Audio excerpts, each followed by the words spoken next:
Making alpha textures for detail sculpting is easy.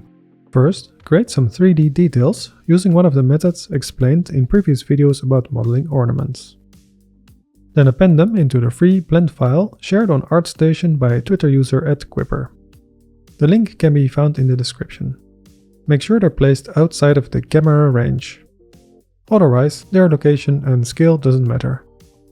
Change the destination path in the file output node. Select the objects you want to bake to alphas. Then just run the script by clicking on this button. Your alpha textures will now appear in the specified folder.